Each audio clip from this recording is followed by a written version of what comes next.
The moment I heard the eggs sizzling, I knew she hadn't gone to her mom's. Not because of the sound, but because of the smell. Rosemary and smoked paprika. That's how her mom makes breakfast. Always has. Emily never uses spices. She thinks salt is bold.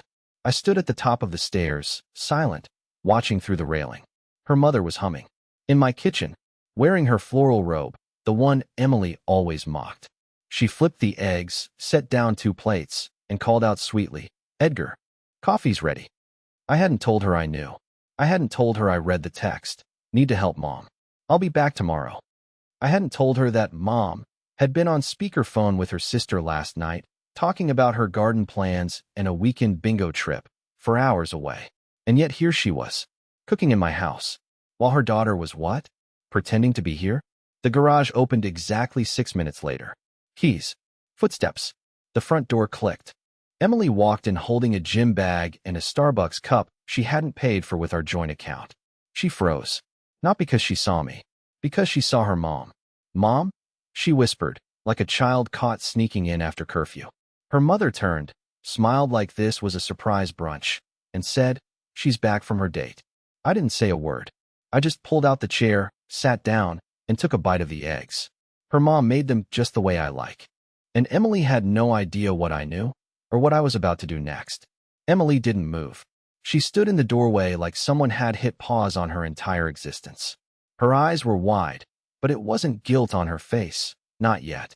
It was confusion, as if she was doing mental gymnastics trying to remember if she'd accidentally told me her mom was here after all. I didn't look at her. I just reached for the coffee her mom poured and gave her a lazy smile. "Delicious," I said. "Tastes like trust." Emily's mom, bless her, thought I was being poetic. I added a dash of cinnamon. "You always like that." Emily was still frozen. Her hand holding the Starbucks cup began to tremble slightly. "You're here," she finally said to her mom. "Well, yeah," her mom replied, flipping bacon like this was a Sunday brunch show. "Where else would I be?" Emily shot a look at me. It was brief, a flicker of panic, but I saw it. She knew I knew, and now she was scrambling. "I told Edgar you weren't feeling great," she said quickly. "I thought I'd come back early to take you to the store." Her mom stopped flipping, just for a second, then smiled again, but her voice held a subtle edge. "You said you were spending the night with Vanessa," she said. "You told me to act like I needed help in case he asked." The room went still. Even the bacon seemed to stop sizzling. Emily's jaw dropped open. "Wait, what?" I stared straight ahead. I didn't need to act surprised. I didn't need to say a word. Her mother had just unknowingly confirmed everything. "Vanessa?" I said quietly. "You told me you were helping your mom with her knee." Emily's mom frowned. She said she was going out with friends, that I should cover for her because she needed a break from all the house tension. Her words, not mine. I looked up and locked eyes with my wife. She wasn't panicking anymore. She was furious, but not at herself. At her mom. That's when I knew Emily wasn't sorry. She wasn't caught in regret. She was caught in a miscommunication between 2 people she thought were too stupid to talk to each other. Her mother, now realizing she'd said too much, turned to Emily with a nervous chuckle. "Honey, I didn't know this was a surprise." "You didn't." "Mom, stop," Emily snapped. "Just stop talking." "No," I said, rising slowly. "Let her talk. She's the only one in this house who seems to be telling the truth." The temperature in the room shifted. It wasn't breakfast anymore. It was war. Emily set her coffee down and crossed her arms. "You're being dramatic." "I'm being lied to." She stepped forward. "You're jumping to conclusions again, like always." "I went out with Vanessa. She drove. I didn't want to say anything because I knew you'd freak out. You always do. You treat me like I'm cheating just for leaving the house." I tilted my head. "You told me you were helping your mom. You told your mom you were with Vanessa. And I just watched your mom cook me breakfast in the robe she only wears at home, which means she never left the house." Emily opened her mouth, closed it, then looked at her mother again like she was begging her to help fix the lie. Her mom shrugged. "I didn't know it was supposed to be secret." "Why was it secret?" I asked, staring at Emily. "Why did you need to hide a night with Vanessa?" "I don't need your permission to see my friends," she barked. "No," I said calmly. "You just need 3 different lies to explain it." That shut her up. For the first time, Emily realized there was no way out of this without either doubling down or telling the truth. And I could see it. the internal decision happening behind her clenched jaw. She wasn't going to apologize. She was going to dig in. Believe whatever you want, she muttered, grabbing her bag. I don't need this guilt trip. She turned toward the hallway, but before she could escape, her mom's voice stopped her cold. Emily, she said, is there something you need to tell him? Emily stopped walking, didn't turn, didn't speak. She just stood there, rigid, like her next words would decide if her life burned down today or tomorrow. But I already knew. I just wanted to hear her say it. Emily didn't answer her mom. She just stood there, eyes locked on the hallway like if she stared hard enough, she could open a portal and disappear into it. Her jaw was clenched so tight, I could see the muscles twitching in her neck. I didn't push. I didn't yell. I just leaned back in the kitchen chair and let the silence weigh on her. Her mom, who still hadn't realized she'd triggered a nuclear event, slowly turned back to the stove and started scraping bacon off the pan into a napkin-lined bowl like she could mop up the tension with paper towels. I'm going to shower, Emily said finally, voice flat and low. You might want to finish your coffee before it gets cold, I replied, not looking at her. She didn't respond. Just walked down the hallway, slammed the door to our bedroom, and locked it, something we hadn't done in years. I stayed at the table while her mother awkwardly plated food, clearly trying to rewind the morning to something resembling normal. You want toast? I want answers, I said without looking at her. She sighed and sat across from me, folding her hands. I didn't know she was lying to you. I didn't mean to get in the middle of anything, she said carefully. She just asked me to cover for her and made it sound like you were tense. Tense, I repeated, giving a dry laugh. Yeah, tense is the word you use when someone's been cheated on and doesn't know it yet. I didn't say that, she shot back, suddenly defensive. I said tense. I didn't know she wasn't with Vanessa. I let her words settle. Then I said something I'd never thought I'd say to my mother-in-law. Would you lie for me? She blinked. What? If I told you I was going to a friend's house and actually went somewhere else? If I asked you to cover, would you do it? She didn't answer right away. Her eyes dropped to the table. No, she said finally. But I'm her mother. That's the problem. She stood and took the dishes to the sink. I didn't follow. I didn't argue. I just sat there, letting the coffee go cold, thinking about every moment in the last 6 months that had felt off. Every late-night call she wouldn't answer in front of me, every changed password, every time she said, it's just work stuff, and smiled too hard. That afternoon, Emily avoided me like I was contagious. She stayed in the bedroom most of the day, then left around 6:40 p.m. claiming she needed space. No destination, no explanation, just space. And I let her go. But what she didn't know was, I followed her last time. I'd installed a Bluetooth tracking tag in the gym bag she always took with her. It wasn't high-tech or expensive, just something I ordered after the first weird night. She came back smelling like cologne and told me it was from the Uber driver's air freshener. She hadn't noticed it. And tonight, I activated it. The signal pinged, not at Vanessa's, not at the gym, not at her office, but at a residential apartment complex across town, near the industrial district. The kind of place where people rented one-bedroom units under fake names for reasons they didn't want tracked. I stared at the map for a long time. Then I called my friend Jordan, the only one who knew about my suspicions, and asked him for a favor. I need you to keep my phone with you, I told him. Leave it somewhere public. Somewhere noisy. He paused. You're not doing anything illegal, right? No, I said. But I want her to think I am.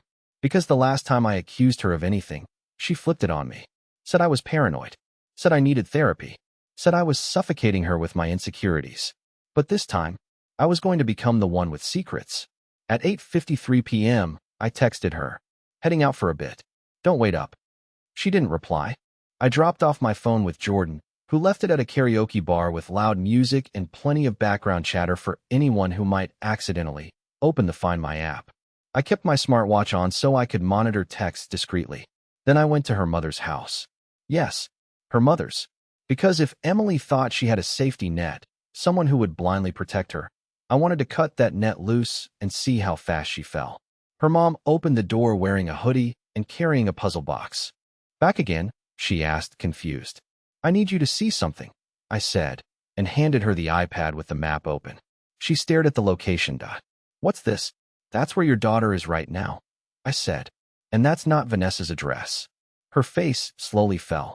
Why are you showing me this? She whispered. Because tomorrow morning, I said. I want you to be the one handing her breakfast again. And this time, I want her to wonder which one of us she can't lie to anymore. Emily didn't come home that night. That wasn't surprising. I expected her to stay at the apartment again. I watched the location hover there until well after midnight.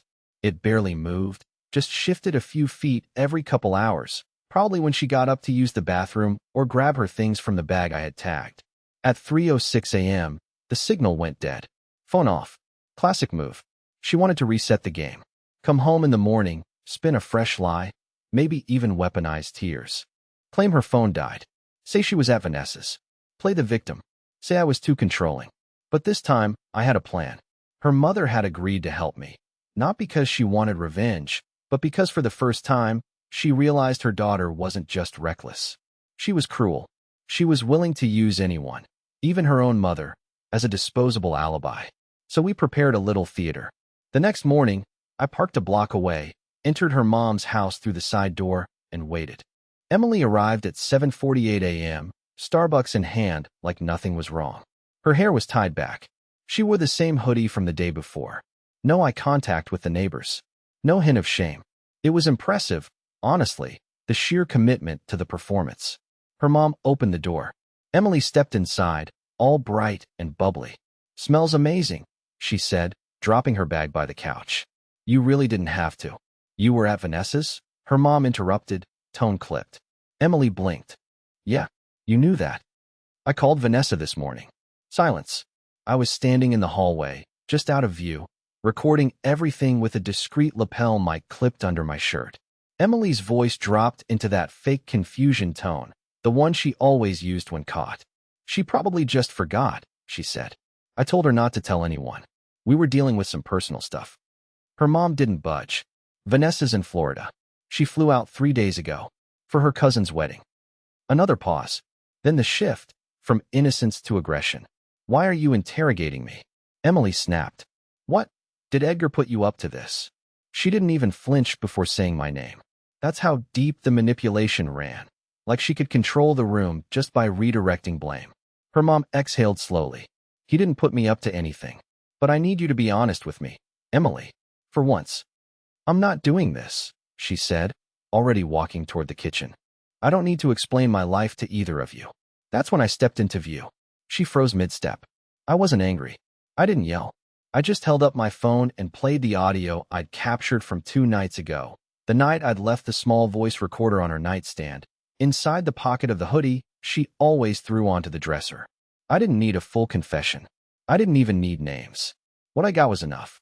Can't stay too long, she'd said on the recording, her voice quiet but clear. I told him I'm with my mom. He still buys it. He's so clingy lately, it's pathetic. And then laughter. A man's voice, low and smug.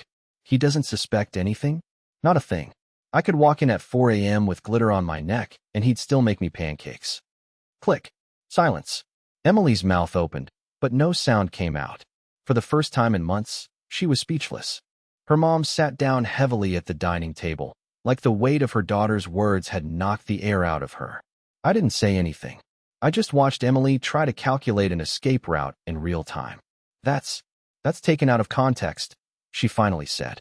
You were spying on me? I raised an eyebrow. You lied. Then you insulted me while you thought I wasn't listening. You want to talk about betrayal? Let's talk about what you really said. I tapped the screen and played another clip. Just 5 more seconds. I'm just buying time. I can't leave yet. He pays the mortgage. That one hit harder than the first. Her mom gasped. Emily turned pale. I'm leaving, she whispered. No, you're not, I replied, stepping aside. Because if you walk out that door, this recording goes to your boss, and your HR department, and maybe even a few people in your book club.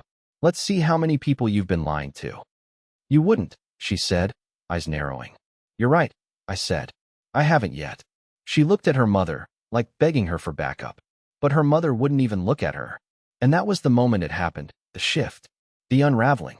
The mighty Emily, who had juggled 3 lies without blinking, suddenly found herself with no script. No backup. No one left to gaslight. And me? I didn't feel victorious. I felt empty. Because sometimes the worst part of catching someone is realizing they weren't even trying hard to hide. Emily didn't leave that morning. She couldn't. Not with her mother staring at her like a stranger. Not with me standing between her and the door holding the recording that burned the last ounce of credibility she had left. Not when every lie she'd carefully planted had bloomed into a room full of thorns. Instead, she did what any cornered liar does. She tried to buy time. Okay, she said quietly, smoothing her hair like she was preparing for a meeting. Let's talk. Her mother scoffed. Now you want to talk? Emily's tone shifted again, like flipping a switch. I made mistakes. I'm sorry, but this doesn't justify invading my privacy or threatening my job. She was calm now, measured. It was a tactic I'd seen before, the if I stay reasonable, I stay in control tactic. The same one she used when we fought about her locking her phone screen every time I entered the room. The same one she used when I found 2 wine glasses in the sink when she claimed she'd had a solo night. But it didn't work anymore. Not after that recording. You called me pathetic, I said. You laughed about using me for money. I was venting, she shot back. People say things they don't mean when they're angry. Or when they're scared. You weren't scared, I said, voice flat. You were smug. You thought you were untouchable. Her mother stood up abruptly. I'm going for a walk. I need air. Emily tried to stop her, but she was already out the door. And suddenly, it was just us again, me and her, facing each other in her childhood home, surrounded by faded family photos and the silence of a relationship that had finally shattered. Look, she said, crossing her arms. If you want me to move out, fine. But don't destroy my life. Don't be vindictive. You already destroyed your life, I said. I'm just the guy holding the flashlight. She flinched at that. Not because it was cruel, but because it was true. We didn't speak again for several minutes. Just stared at each other, waiting to see who would blink first. And then she did something that made me realize she still didn't get it. She sat down, crossed her legs, and said, You were never enough, Edgar. That was the problem. I tried to make it work, I really did, but I outgrew you. She said it like she was reciting a journal entry, like it was some profound, rehearsed truth I should have thanked her for finally admitting. You think I didn't know? I said, leaning against the wall. You think I didn't see you slowly withdrawing from me? Every time I reached out, you shrank back. Every time I made an effort, you criticized it. You didn't outgrow me. Emily, you dismissed me. She rolled her eyes. We stopped being compatible. It happens. But if you weren't so needy, I wouldn't have felt trapped. You weren't trapped, I snapped. You were just selfish. You wanted freedom without consequences. You wanted loyalty from me while you gave none back. She stood up now, her expression dark. So what, Edgar? What's your grand plan? Drag my name through the mud? Tell my coworkers? Ruin me? I shook my head. No, I said. I'm going to let you ruin yourself. And then I laid out what I'd done the night before. While she was asleep in her rented one-bedroom love nest, I'd gone through every backup file on our shared cloud drive. Every synced photo, every calendar event, every old email that forwarded to our couple's Gmail account because she forgot to revoke access. I had receipts, hotel confirmations, screenshots of messages she never deleted. One particularly bold email to a contact saved only as J.T. that read, He's suspicious. Don't message for a few days. I'll see you next Friday at the rental. All time-stamped. All quietly saved. I sent her a single zip folder with every document. I watched her phone vibrate when it landed.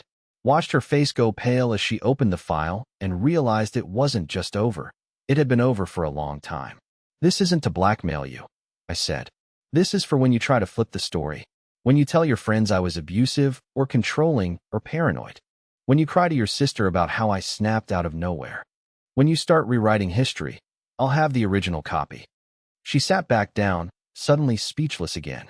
I'm not going to your job, I added. I'm not leaking this. Not unless you force my hand. Then what do you want? She asked. Her voice wasn't angry anymore. It was resigned. Hello. I want you to leave, I said. I want you to give up your half of the house. I'll take over the mortgage. You take your stuff and go. No mess. No trial. Just gone. She laughed bitterly. You really think I'm walking away with nothing? You walked away a long time ago, I said quietly. You just didn't take your body with you until now. She stood again, slower this time. Not to fight, not to scream, but to finally see what I'd known for weeks. She had lost. and she'd lost to the one person she thought was too weak to fight back. Emily didn't say anything for the rest of that morning. After I laid out the conditions, the house, the silence, the clean break, she sat there, stewing in a silence that felt more dangerous than rage. She'd always been articulate, quick-witted, weaponizing words like a surgeon wields a scalpel. But now, stripped of her control, her lies, and her image, she had no script left to read from. By noon, she left the house, not ours, not yet, and slammed the door so hard one of her mother's hanging photos fell sideways. Her mom didn't flinch. She just sat at the kitchen table, stirring a cup of tea that had long gone cold. "She'll try to fight you," she muttered, eyes fixed on nothing. "That's what she does when she can't win." I nodded. "Let her." Her mom finally looked up. "You're not what I thought." "Neither is she," I replied. The rest of the day passed in a strange, numb quiet. I went home alone. Emily didn't return. I didn't expect her to. I used the evening to change the locks, transfer passwords, and freeze the shared account she used for subscriptions and her Uber rides. I left her phone line active, not out of kindness, but because I wanted to keep monitoring the cloud sync if she slipped. But it was the next day, and what happened during it, that changed everything. Around 10 a.m., her mother called me. "I need your help," she said. "There's something in the attic." I drove over, unsure what to expect. Boxes? Old receipts? Evidence of an affair from Emily's teen years? At this point, nothing would have surprised me. What I didn't expect was what her mother handed me. A weathered envelope sealed with yellowed tape and marked with shaky handwriting. "For Lorraine only. If you're reading this, I'm gone." It was from Emily's late father. He'd passed away almost 8 years ago, a quiet man who never spoke much and was rarely seen outside the garage. I barely knew him. He died before Emily and I even got married. And yet, somehow, he had left behind something that hadn't seen the light of day in nearly a decade. Lorraine, her mom, sat across from me, legs trembling as she opened it. Inside was a single folded letter, a copy of a birth certificate, and a torn photo of a man I didn't recognize, standing beside a woman who wasn't Lorraine. I won't repeat the whole letter. It wasn't mine to read. But here's the part that mattered, the part that turned the house colder than it already felt. "Emily is not your biological daughter." Lorraine gasped like she'd been struck in the chest. I remember instinctively reaching for her hand, even though I had no idea what was happening. She just kept reading, eyes filling with something I couldn't name. Grief? Betrayal? Disbelief? The letter explained everything. Her husband had fathered Emily during a brief affair, years before they married. The biological mother gave up the child. No courts, no legal process, just trust. Lorraine had raised her as her own. She knew, of course. She agreed to it.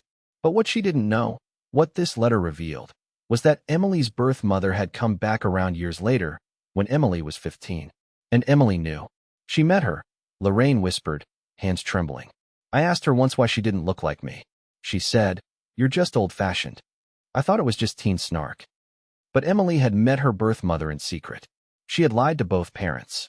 She'd known all along that her version of the truth was negotiable, something she could adjust, twist, bend. It wasn't just me. She'd been rewriting reality since high school. I sat back in the chair, stunned. Not because I cared about the genetics, but because it reframed everything.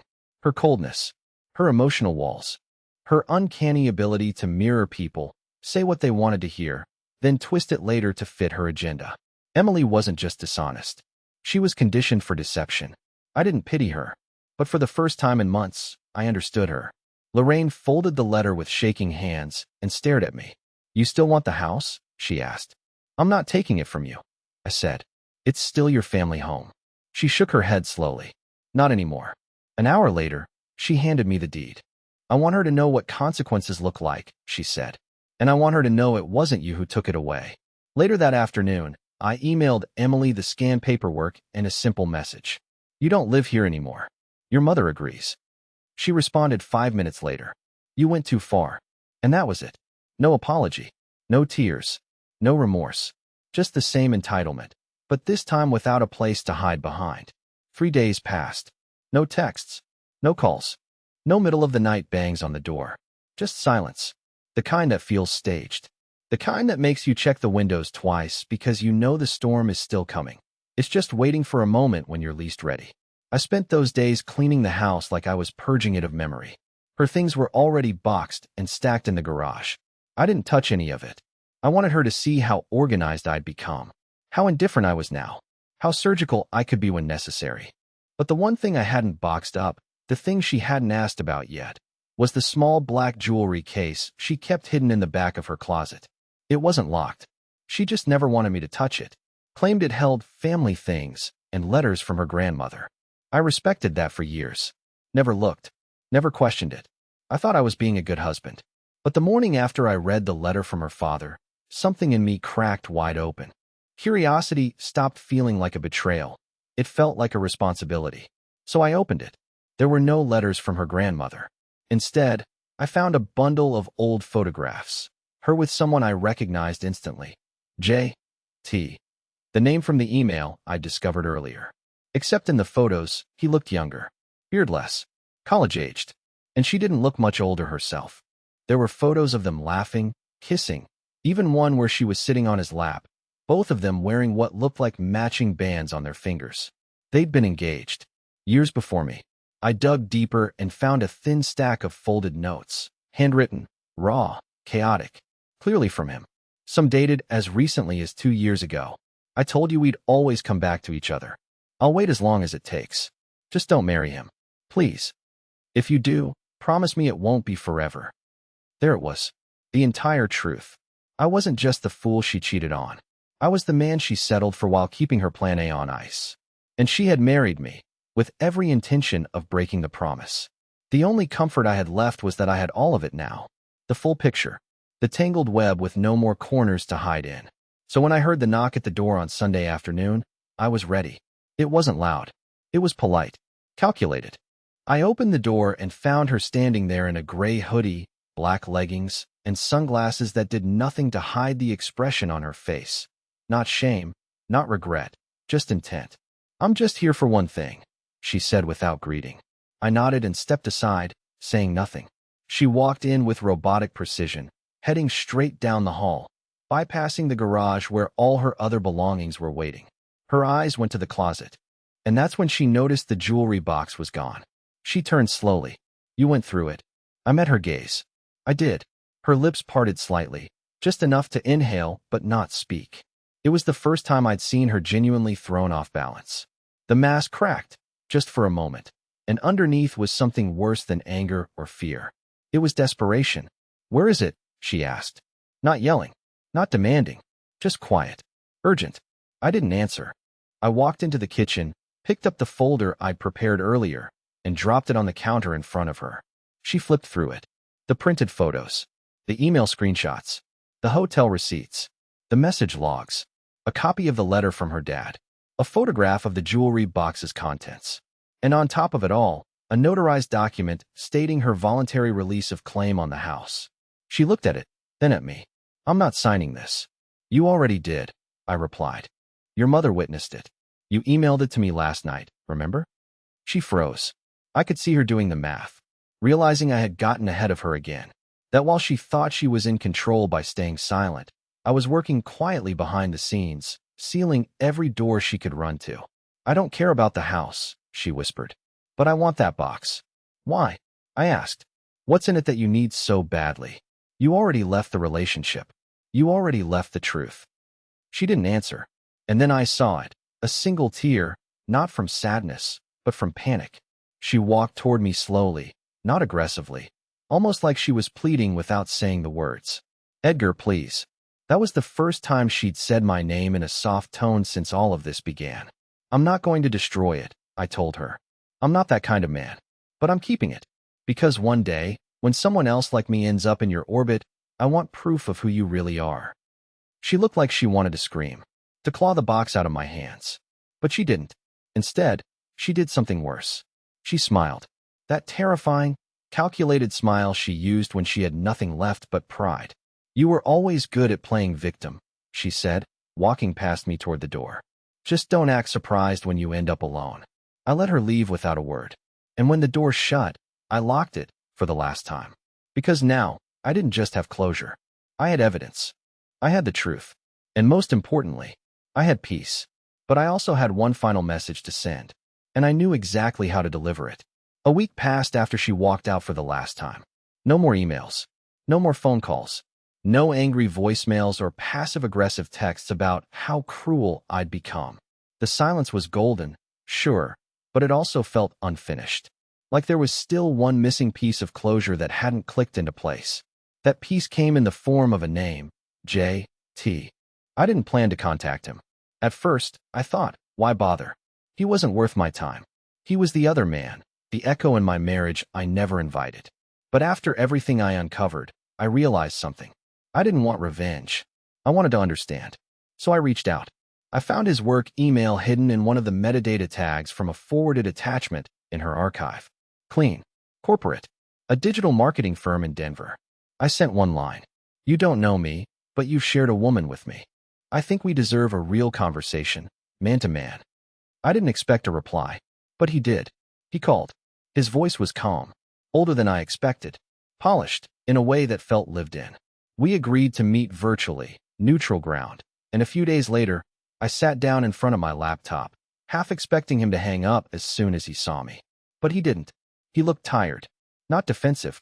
Not smug. Just tired. I knew who you were, he said. I knew you were her husband. I nodded. And that didn't bother you? He paused, then sighed. It did, but not in the way you think. What followed was a conversation that stunned me. J.T. told me he and Emily had been on again, off again since college. That he'd proposed once, long before me. That she'd said yes, then ghosted him for 6 months. That every few years she would resurface, usually when something in her life was crumbling, and he'd always fall for it again. I thought I was her forever, he said quietly. But she never came to stay, only to feed. That hit me hard. She told me she was stuck with you, he added. That you were kind, but controlling.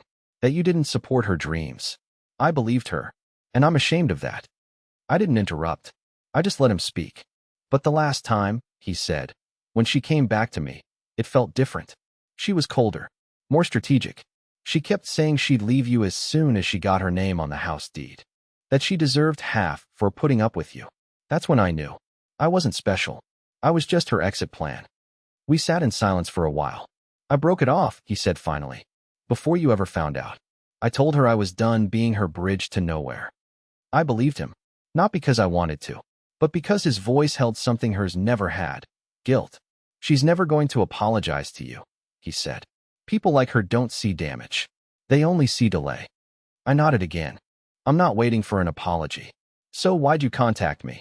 I took a breath, thought about it, then said, to remind myself that the problem was never me being too much. It was her giving too little to everyone. J.T. nodded slowly, and for a moment, I think we both felt something unexpected, relief. We ended the call respectfully. No yelling, no name-calling. Just two men who had been walking through different ends of the same maze, finally realizing it had no center. I never heard from Emily again after that. She signed the transfer forms, took a job out of state. Her mother cut ties. Her friends slowly disappeared, not because I told them anything, but because the version of herself she sold no longer held up under scrutiny. The lies rotted from within. As for me, I kept the house. I repainted the bedroom. I adopted a second cat, one that doesn't flinch when I raise my voice during football games. I started jogging. I started writing. I stopped flinching every time my phone buzzed. And last week, for the first time in years, I cooked breakfast just for myself. Eggs with rosemary and smoked paprika, the way her mom used to make them.